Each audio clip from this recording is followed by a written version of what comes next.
ಎಲ್ಲರಿಗೂ ನಮಸ್ಕಾರಗಳು. ನಾನು ಸಾವಿತ್ರಿ ಅಂತ. ಪ್ರಥಮ PUC ಗದ್ಯ ವಿಭಾಗಕ್ಕೆ ಸಂಬಂಧಪಟ್ಟಂತಹ ಗಾಂಧಿ ಎಂಬ ಪಾಠದ 1 ಅಂಕ ಹಾಗೂ 2 ಅಂಕದ ಪಾಠದ ಪ್ರಶ್ನೋತ್ತರಗಳನ್ನು ವಿದ್ಯಾರ್ಥಿಗಳ ಇಚ್ಛೆಯ ಮೇರೆಗೆ ನಾನು ತಿಳಿಯಪಡಿಸುತ್ತಿದ್ದೇನೆ. ಇಲ್ಲಿ ಮೊದಲನೇದಾಗಿ ಕನ್ನಡ ವಿಷಯದ ಗಾಂಧಿ ಪಾಠದ 1 ಅಂಕದ ಪ್ರಶ್ನೆಗಳು ನಿಮಗಾಗಿ ವಿದ್ಯಾರ್ಥಿಗಳೇ. ವೈದ್ಯಾಧಿಕಾರಿಯ ಜ್ಞಾಪಕಕ್ಕೆ ಬಂದದ್ದು ಏನು ಅಂತ. ಇದಕ್ಕೆ ಉತ್ತರ: ವೈದ್ಯಾಧಿಕಾರಿಯ ಜ್ಞಾಪಕಕ್ಕೆ ಬಂದದ್ದು ಇವನೂ ಸಹ ತನ್ನಂತಹ ಮನುಷ್ಯ, ಇವನಿಗೆ ಅನುಕಂಪ ತೋರಬೇಕು ಎಂದು ಅಂತ. ಎರಡನೇ ಪ್ರಶ್ನೆ: ವೈದ್ಯಾಧಿಕಾರಿ ಇಲ್ಲಿಯವರೆಗೆ ಯಾವ ರೀತಿಯ ನ್ಯಾಯವನ್ನು ಕಂಡಿರಲಿಲ್ಲ. ವೈದ್ಯಾಧಿಕಾರಿ ಇಲ್ಲಿಯವರೆಗೆ ಕಾಕತಾಳೀಯ ನ್ಯಾಯವನ್ನು ಕಂಡಿರಲಿಲ್ಲ. ಮೂರನೆಯ ಪ್ರಶ್ನೆ: ಕುಟುಂಬ ಯೋಜನಾ ವಿಸ್ತರಣಾಧಿಕಾರಿಯ ಹೆಸರು ಏನು ಅಂತ. ಕುಟುಂಬ ಯೋಜನಾ ವಿಸ್ತರಣಾಧಿಕಾರಿಯ ಹೆಸರು ನರಸಿಂಹಮೂರ್ತಿ ಅಂತ. ನಾಲ್ಕನೇ ಪ್ರಶ್ನೆ: ಮೊಮ್ಮಗನ ಅಗಲವಾದ ಕಿವಿಗಳ ಕಂಡು ಕರಿಸಿದ್ದೇಗೌಡ ಯಾರ ಮನೆಗೆ ಹೋದರು ಅಂತ. ಮೊಮ್ಮಗನ ಅಗಲವಾದ ಕಿವಿಗಳನ್ನು ಕಂಡು ಕರಿಸಿದ್ದೇಗೌಡ ಜೋಯಿಸರ ಮನೆಗೆ ಹೋದನು. ಹುಡುಗನಿಗೆ ಮಹಾತ್ಮ ಗಾಂಧಿ ಎಂಬ ಹೆಸರನ್ನು ಇಟ್ಟವರು ಯಾರು? ಹುಡುಗನಿಗೆ ಮಹಾತ್ಮ ಗಾಂಧಿ ಎಂಬ ಹೆಸರನ್ನು ಇಟ್ಟವರು ಅಜ್ಜನಾದಂತಹ ಕರಿಸಿದ್ದೇಗೌಡ ಅಂತಂದು ಬರೀರಿ ಮಕ್ಕಳ. ಆರನೇ ಪ್ರಶ್ನೆ: ಗಾಂಧಿಯನ್ನು ಹೆಚ್ಚಿನ ಪರೀಕ್ಷೆಗಳಿಗೆ ಯಾವ ಆಸ್ಪತ್ರೆಗೆ ತೋರಿಸಬೇಕೆಂದು ವೈದ್ಯಾಧಿಕಾರಿಗಳು ಸೂಚಿಸಿದರು ಅಂತ.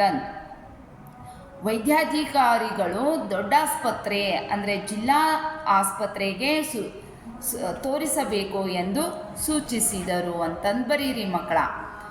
ಏಳನೇ ಪ್ರಶ್ನೆ: ಹಲಸಿನ ಮರ ಮಾರಿದ್ದರಿಂದ ಕರಿಸಿದ್ದೇಗೌಡನಿಗೆ ಸಿಕ್ಕ ಹಣ ಎಷ್ಟು? ಹಲಸಿನ ಮರ ಮಾರಿದ್ದರಿಂದ ಕರಿಸಿದ್ದೇಗೌಡನಿಗೆ ಸಿಕ್ಕ ಹಣ 250 ರೂಪಾಯಿ ಅಂತ.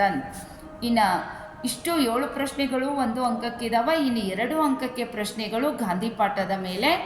ವೈದ್ಯಾಧಿಕಾರಿಗೆ ಹುಡುಗ ಹೇಗೆ ಕಂಡನು? ವೈದ್ಯಾಧಿಕಾರಿಗೆ ಹುಡುಗ ಹೇಗೆ ಕಾಣ್ತಾ ಇದ್ದಾನೆ? ಎತ್ತರದ, ಸುಮಾರು ಎತ್ತರದ, ನರಪೇತಲ, ಅಗಲ ಕಿವಿಗಳು, ಹೊಟ್ಟೆ ಡುಮ್ಮಣ್ಣನಂತೆ ಕಂಡನು ಅಂತ. ಎರಡನೇ ಪ್ರಶ್ನೆ: ವೈದ್ಯಾಧಿಕಾರಿ ಹುಡುಗನನ್ನು ನೋಡಿ ಏನೆಂದು ಕುಚೇಷ್ಟೆ ಮಾಡಿದರು?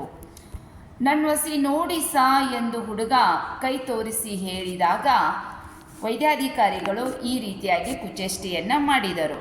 ಒಸಿ ಏನೋ ಚೆನ್ನಾಗಿ ನೋಡದೆ, ನಿನ್ನ ಹೊಟ್ಟೆ ದಪ್ಪ, ಕೈಕಾಲು ಸಣ್ಣ, ಕಿವಿಗಳು ಮಾತ್ರ ಗಾಂಧಿ ಥರ ಇವೆಯಲ್ಲ ಎಂದು ಕುಚೇಷ್ಟೆ ಮಾಡಿದರು. ಮೂರನೇ ಪ್ರಶ್ನೆ: ಹುಡುಗನ ಯಾವ ಮಾತಿಗೆ ವೈದ್ಯಾಧಿಕಾರಿ ಬೆಪ್ಪಾಗಿ ಹೋದ? ಹುಡುಗನ ಹೆಸರು ಗಾಂಧಿ ಎಂದು ಕೇಳಿ ಅನುಮಾನದಿಂದ ವೈದ್ಯಾಧಿಕಾರಿಗೆ ಹುಡುಗ ಈ ರೀತಿ ಹೇಳ್ತಾ ಇದ್ದಾನೆ: ನನ್ನ ಹೆಸರು ದೇವರ ಸತ್ಯವಾಗಲೂ ಸಾ ಮಹಾತ್ಮ ಗಾಂಧಿ ಅಂತ ಎಂದು ಧೈರ್ಯವಾಗಿ ಹುಡುಗ ವೈದ್ಯಾಧಿಕಾರಿಗಳಿಗೆ ಹೇಳುತ್ತಾನೆ. ಗಾಂಧಿಯನ್ನು ಪರೀಕ್ಷೆ ಮಾಡಿದ ವೈದ್ಯರು ನಿಂಗಮ್ಮನಿಗೆ ಹೇಳಿದ ಮಾತುಗಳು ಏನು? ಗಾಂಧಿಯನ್ನು ಪರೀಕ್ಷಿಸಿದ ವೈದ್ಯರು ನಿಂಗಮ್ಮನಿಗೆ, ನೋಡಮ್ಮ, ನಿಮ್ಮ ಹುಡುಗನಿಗೆ ಹೊಟ್ಟೆಯಲ್ಲಿ ನೀರು ತುಂಬಿಕೊಂಡಿದೆ, ಕಾಲುಗಳು ಊದಿಕೊಂಡಿವೆ, ಇದು ಹೃದಯಕ್ಕೆ ಸಂಬಂಧಪಟ್ಟಂತಹ ಕಾಯಿಲೆ. ಆಗಲೇ ಇದು ಕಪ್ಪು ಇಲಿಗೂ ಹಬ್ಬಿದೆ, ಅದನ್ನು ಮುಟ್ಟಿದರೆ ಗಾಂಧಿ ನೋವು ಅಂತ ಬಡ್ಕೋತಾನೆ, ದೊಡ್ಡ ಆಸ್ಪತ್ರೆಗೆ ಕರೆದುಕೊಂಡು ಹೋಗಿ ಎಂದು ಹೇಳಿದರು ಅಂತಂದು ಬರೀರಿ ಮಕ್ಕಳ. ಆಮೇಲೆ ನಿಂಗಮ್ಮನ ಗಂಡ ಪ್ರಾಣ ಕಳೆದುಕೊಂಡದ್ದು ಹೇಗೆ ಅಂತ. ಇದು ಇಂಪಾರ್ಟೆಂಟ್ ಪ್ರಶ್ನೆ.